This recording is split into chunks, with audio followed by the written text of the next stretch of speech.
अवाजी समातुन ताई radio voice of Sindh London.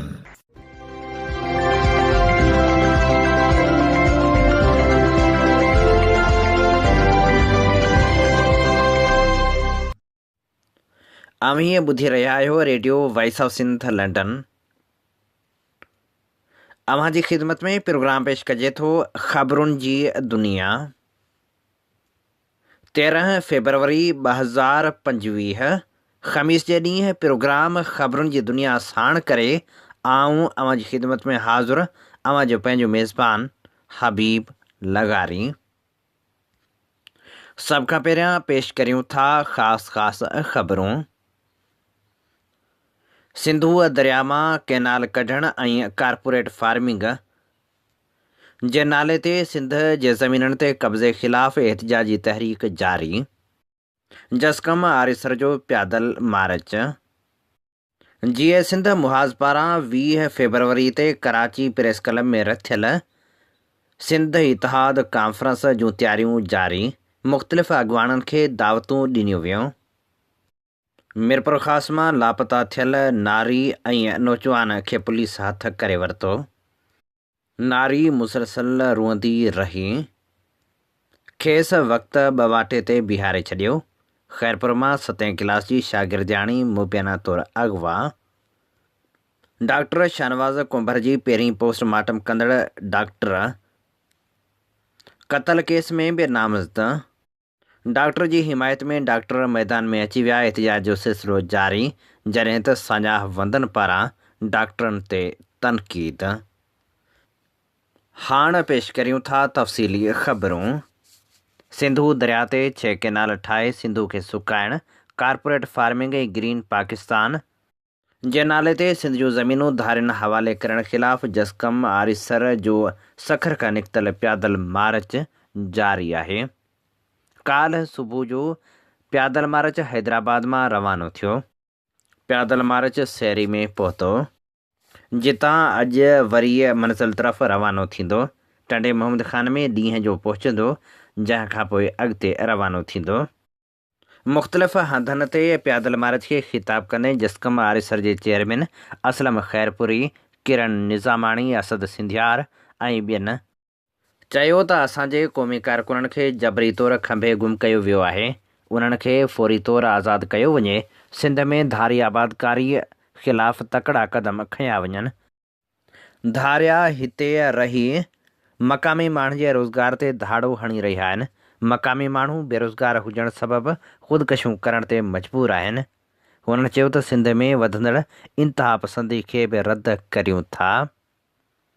प्यादल मार्च खे ख़िताब कंदे जसकम चेयरमैन असलम ख़ैरपुरी वधीक चयो त राज जे माण्हू आहिनि, घर में मर्द आहिनि। ऐं सम्झा थो टीचे खां पोइ या 10 खां पोइ घर जे भाती पीउ पुट खे बि यादि कोन कंदो आहे।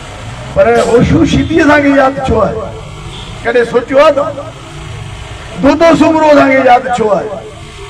दोले दरिया खान असांखे यादि छो आहे? शाह लतीफ़ असांखे यादि छो आहे? शाह इनायत शहीद असांखे यादि छो आहे? 100 साल थी विया। होशू में शहीद थी थिए बि लॻभॻि 200 साल थियण वारा आहिनि। पर हुनजे चंद लफ़्ज़नि ऐं ॾिनल क़ुर्बानी असांखे हौसलो ॾेई छॾियो आहे। नारो हिकिड़ो ॾिनई ऐं होशू खे पक हुई जेकॾहिं अंग्रेज़ खे शिकस्त आई ऐं त हुकुमरान वीर थींदा, आउं कोन थींदुसि।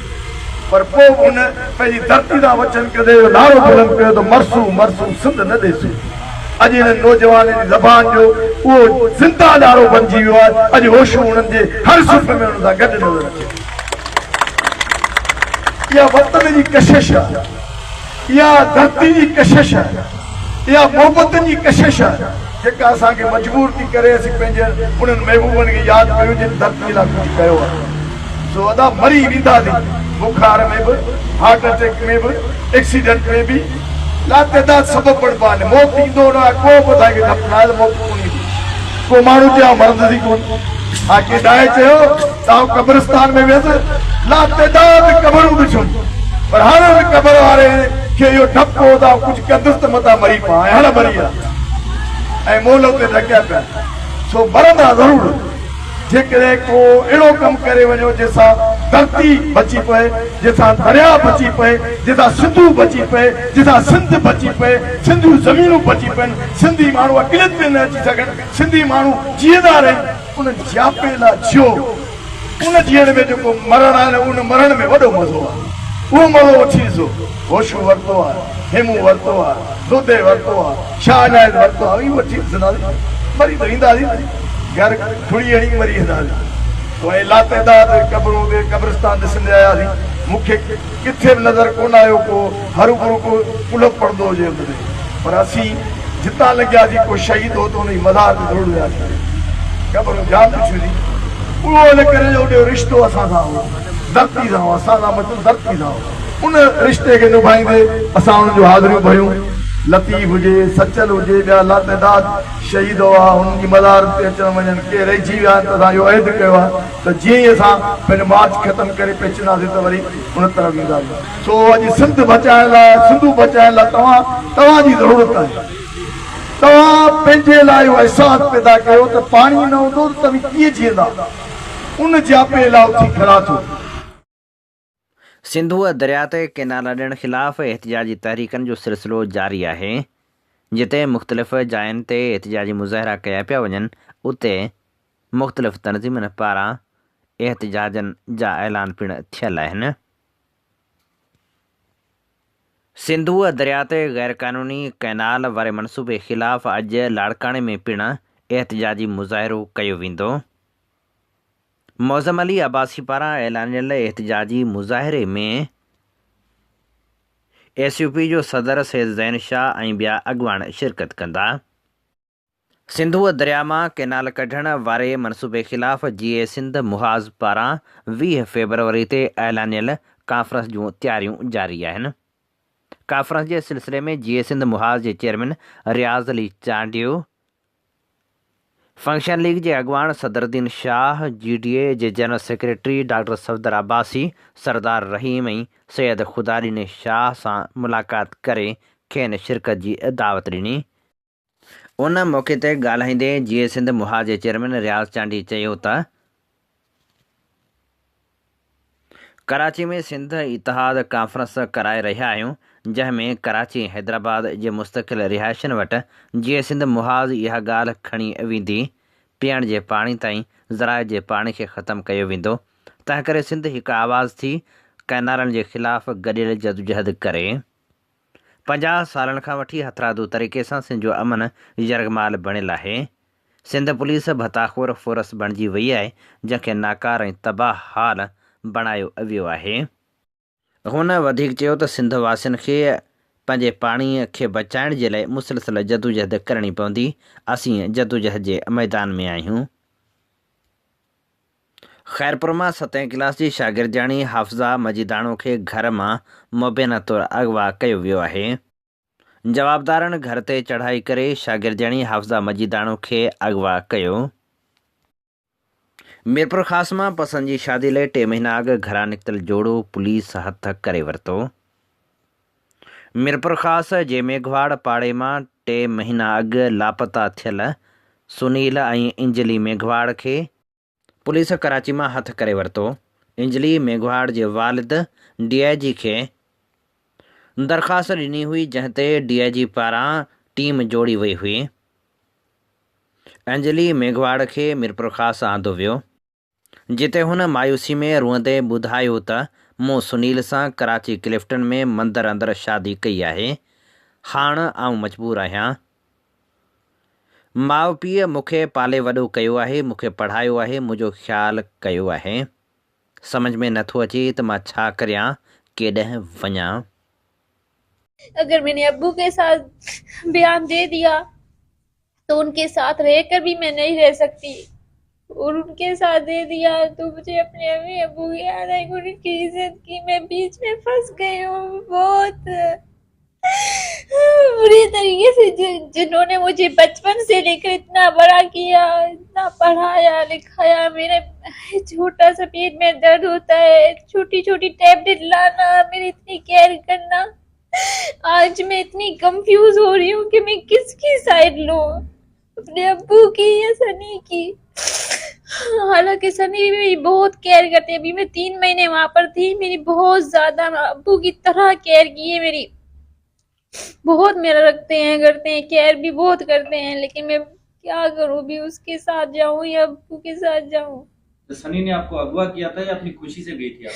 मैं अपनी खुशी से गई थी। साना पारां पाकिस्तान में घटि उमिरि वारनि हिंदू छोकिरियुनि जे जबरी मज़हब मटाइण वारे वेछाणे अमल जी सख़्त लफ़्ज़नि में मज़मत कई आहे। पंहिंजे जारी कयल बयान में साना चयो आहे त इंसानी हक़नि जी इहा संगीन भञकड़ी जेका सालनि खां जारी आहे, ख़ासि करे सिंध में हिंदू बिरादरी खे तमामु घणी तकलीफ़ पहुचाई पई वञे। हिंदू नाबालिग छोकिरियुनि जे जबरी मज़हब मटाइण जे वाक़िअनि हिकु भेरो ॿीहर उन नाइंसाफ़ी खे मुंहुं ॾियण लाइ फ़ौरी क़दमनि जी तकड़ी ज़रूरत खे उजागर कयो आहे। 2025 जी शुरूआति खां वठी हिन वक़्त ताईं 10 खां वधीक अहिड़ा केस रिपोर्ट थिया आहिनि। अहिड़ा केस जेके हिन वक़्त ताईं रिपोर्ट न आहिनि थी सघिया, जेके उन खां बि वधीक थी सघनि था। उहे अफ़सोसनाक वाक़िआ सिंधी हिंदनि ते जारी ज़ुल्म जी अकासी कनि था।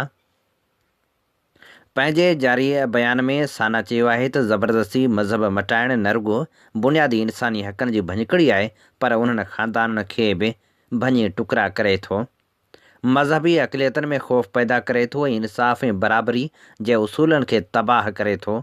इहो मसइलो पाकिस्तान जे तालीमी निसाब जे करे वधीक बिगड़ियल आहे, जेको मज़हबी अदम बर्दाश्त, मज़हबी इंतहा पसंदी, जनूनियत, घटि ख़वानदगी जी शरह ऐं सिविल सोसाइटी जी जहालत खे फ़रोग़ ॾिए थो। उहे अनसर कैटलिस्ट तौरु कमु कनि था, ज़बरदस्ती मज़हब मटाइण में वाध जो सबबु बणिजनि था ऐं अक़लियती बिरादरियुनि लाइ इंसाफ़ हासिलु करणु अञा बि वधीक मुश्किल बणिजी वञे थो।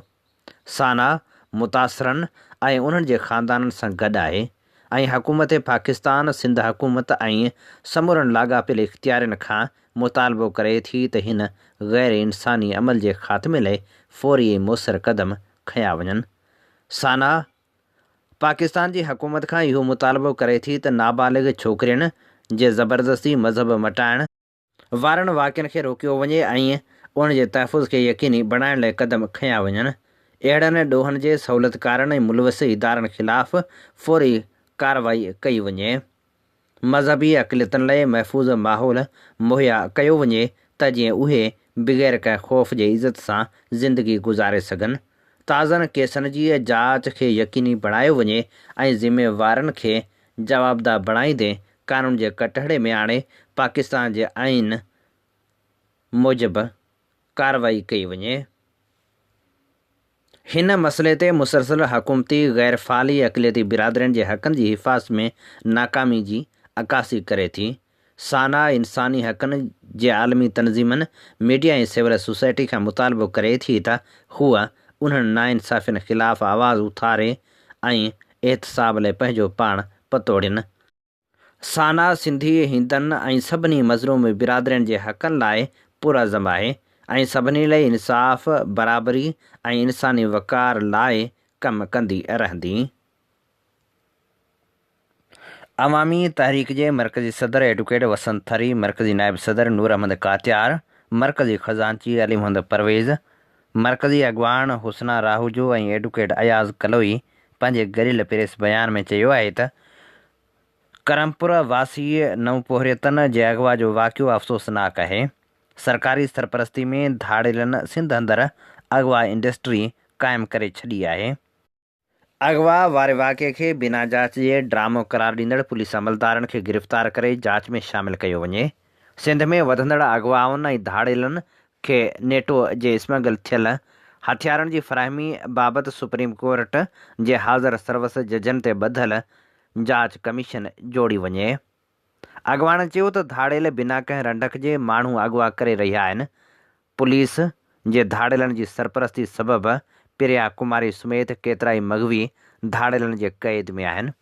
पुलिस ऑपरेशन जे नाले में करप्शन ऐं भताखोरी जी बाज़ार गरम करे छॾी आहे। पुलिस धाड़ेलनि ख़िलाफ़ असराइतो ऑपरेशन करण बदिरां धाड़ेलनि जी सरपरस्ती करे रही आहे। पुलिस जे पहिरे में धाड़ेलनि खे स्मगल थियल हथियार पहुचाया पिया वञनि। पीपल्स पार्टी सरकार सिंध में लाक़ानूनियत खे हाथी ॾिनी आहे। सुप्रीम कोर्ट जी आइनी बेंच हिन लाक़ानूनियत जो नोटिस वठे। वर्ल्ड सिंधी कांग्रेस पारां इंसानी हक़नि लाइ जाखोड़ींदड़ UNPO खे 34 साल मुकमिल करण ते मुबारकूं ॾिनियूं वियूं। बयान में चयो वियो आहे त 11 फरवरी 1991 ते दी हेग में क़ाइमु थींदड़ UNPO पुठिते पियल क़ौमनि लाइ आवाज़ उथारियो आहे। वर्ल्ड सिंधी कांग्रेस खे इन ॻाल्हि ते बि फ़ख़ुरु आहे त वर्ल्ड सिंधी कांग्रेस जी अॻूणी chairperson doctor Rubina Shaikh UNPO जे सदर तौरु ख़िदमतूं सरअंजाम ॾेई रही आहे।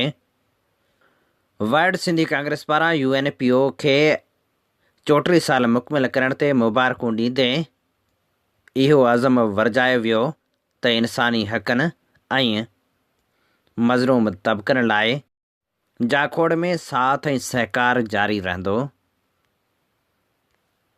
मीरपुर ख़ासि पुलिस हथां मारिजी वियल डॉक्टर शाहनवाज़ कुंभर केस जी पहिरीं पोस्टमार्टम रिपोर्ट पेश कंदड़ डॉक्टर मुंतज़र लगारी खे गिरफ़्तार करण बाद क़त्ल वारी FIR में बि नामज़द कयो वियो आहे। FIA मौक़िफ़ इख़्तियार कयो आहे त मिलियल वीडियोज़ मां इहो साबित थियो आहे त पोस्टमार्टम वक़्तु केस में जवाबदार ॼाणायल अॻूणो CIA इंचार्ज इनायत ज़रदारी, अॻूणो DIB इंचार्ज दानिश भट्टी, सिंधड़ी थाणे जो अॻूणो SHO न्याज़ खुसो ऐं ॿिया मौजूदु हुआ, पर डॉक्टर शाहनवाज़ जे वालदेन या वारसनि मां को बि मौजूदु न हो।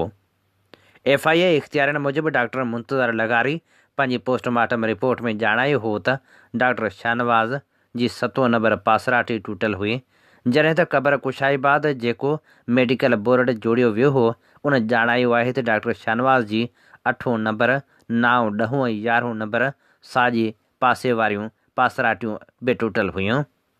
FIA इख़्तियारनि ॼाणायो आहे त मेडिकल बोर्ड जेका रिपोर्ट पोस्टमार्टम बाद ॾिनी आहे उन में इहो बि ॼाणायो वियो आहे त डॉक्टर शाहनवाज़ जूं पासराटियूं ज़ेरे हुअण दौरान जिस्मानी तशदुद सबबि टोड़ियूं वियूं हुयूं, जंहिं करे डॉक्टर मुंतज़र पूरी रिपोर्ट ॾेई ॾोहारी किरदारु अदा कयो आहे।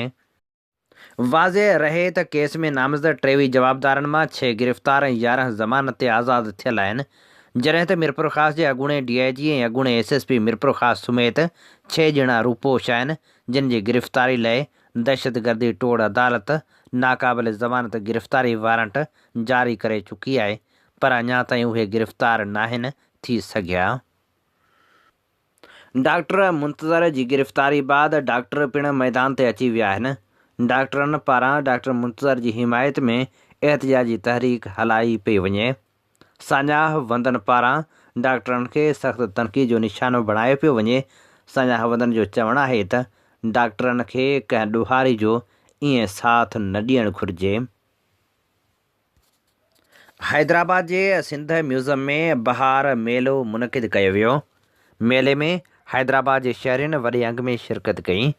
बहार मेले में मौजूदु माण्हुनि चयो त अहिड़ियूं सक़ाफ़ती ऐं तफ़रीही सरगर्मियूं न रुॻो माण्हू खे वेंदर ऐं ख़ुशियूं मुहैया कनि थियूं, पर माण्हुनि खे फ़न, सक़ाफ़त ऐं रिवायतुनि सां पिणु रोशनास कराइनि थियूं। मेले जी शुरूआति में अनू सोलंकी, शाह अब्दुल लतीफ़ भिटाए जी वाई ॿुधाई, अफ़शीन मेमण रक़्स कयो, जॾहिं त मुख़्तलिफ़ सेशन पिणु मुनक़िद कया विया। बहार फ़न मेले में ख़िताब कंदे क़ौमी अवामी तहरीक जे सरबराह अयाज़ लतीफ़ पलीजे चयो त सिंध जा नौजवान एकेडमिक पढ़ाई सां गॾु अदब पढ़नि, तारीख़ पढ़नि, शाइरी पढ़नि, साइंस पढ़नि। उन सां असीं दुनिया में मथां ई ज़िंदगी गुज़ारींदासीं, पाण खे धरती ऐं इंसान सां जोड़ींदासीं, अकेला रुॻो पैसनि लाइ न जीअंदासीं। अदब ऐं तारीख़ धरती, समाज ऐं दुनिया सां जोड़नि था।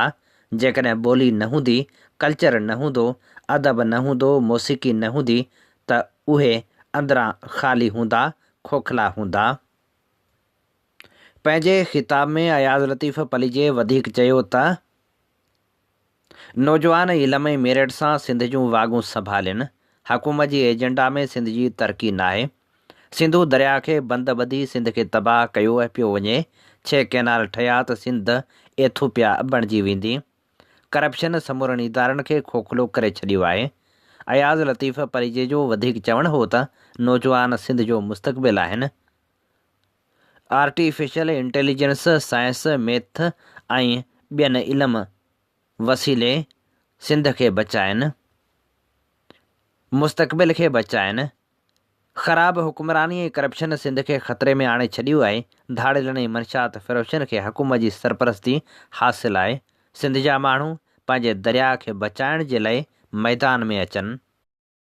सिंधियाणी तहरीक पारां सिंधू दरिया मां 6 नवां कैनाल कढण ऐं ग्रीन पाकिस्तान जे नाले ते सिंध जे ज़मीननि ते कब्ज़े ऐं बदअमनी ख़िलाफ़ शिकारपुर में आल पार्टीज़ कॉन्फ्रेंस कोठाई वई।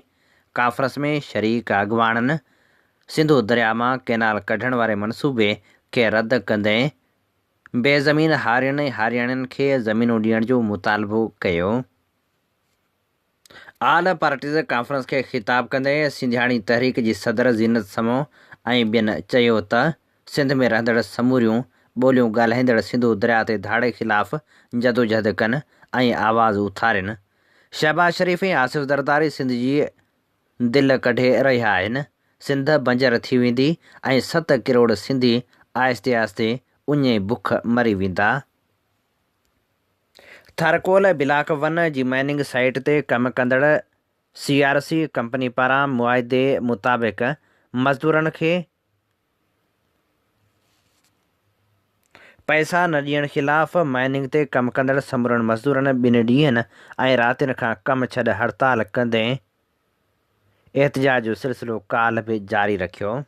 मुख्य गेट ते एहतिजाजी मुज़ाहिरो करे धरणो हंयो वियो।